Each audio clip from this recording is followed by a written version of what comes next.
The morning sun filtered through the hotel window as Amara stood silently in front of her mirror, staring at her reflection in the white gown that had cost her months of planning and sleepless nights. Her bridesmaids fluttered around her, adjusting the lace, pinning her veil, perfecting her makeup. They whispered about how beautiful she looked, how today would be the happiest day of her life. Amara smiled politely, but deep inside a quiet storm raged. On paper, she was marrying the perfect man, Daniel. He was dependable, gentle, a man who kept his promises and adored her family. He brought her flowers every week, listened patiently to her worries, and built her a steady kind of love she thought she needed after her heartbreak years ago. Everyone said he was husband material, and Amara had convinced herself they were right. But there were nights when she lay awake, when her heart whispered another name, Ethan. Her first love, her once in a lifetime, the man who had disappeared from her life without a goodbye 3 years earlier. She told herself she had healed and moved on. She had buried his memory beneath layers of responsibility, reason, and Daniel's unwavering devotion.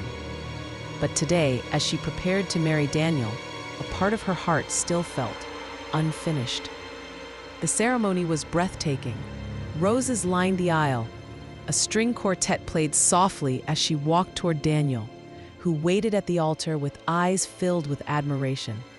His smile was tender, assuring.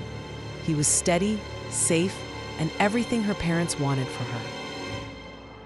And yet, as she drew closer, Amara felt her feet growing heavier, her heart quieter.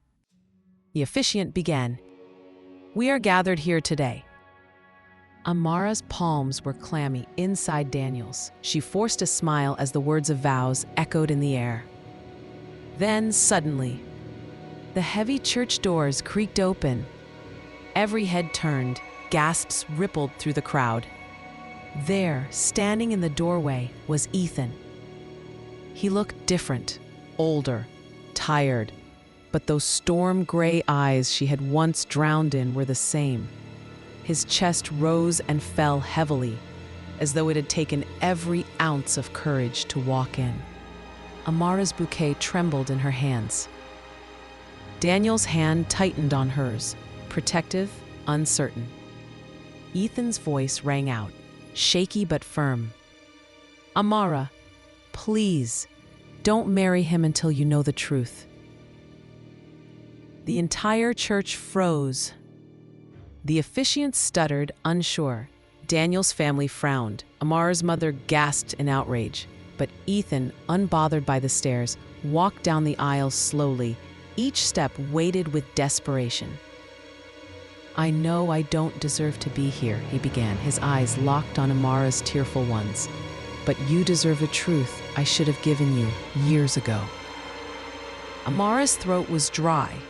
Her lips parted, but no words came. Ethan's voice broke as he continued. "I didn't leave because I stopped loving you.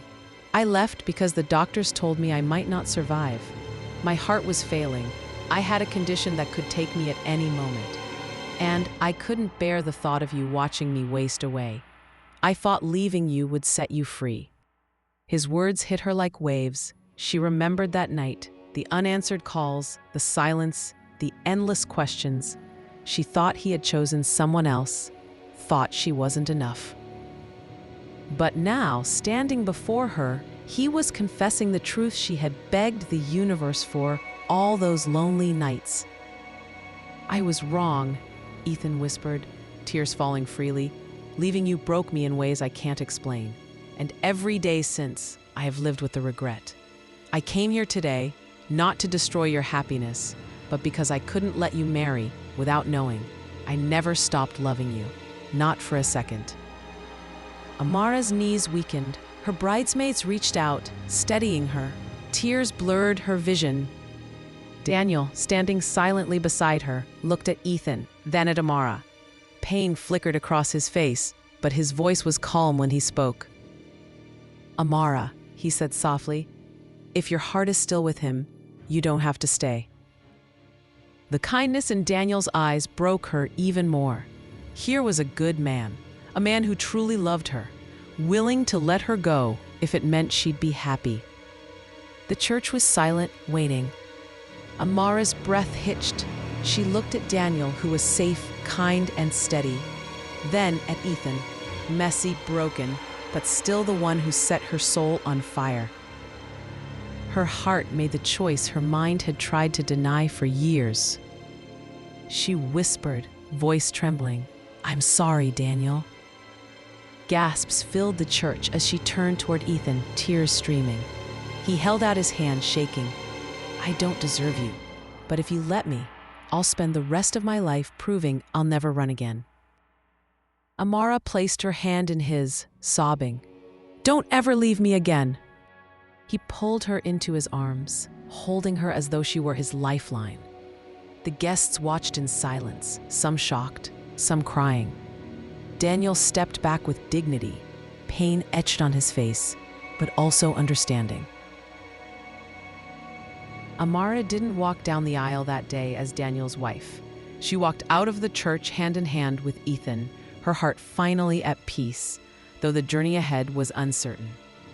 Months later, Amara and Ethan sat under the stars in his small apartment, their laughter echoing into the night.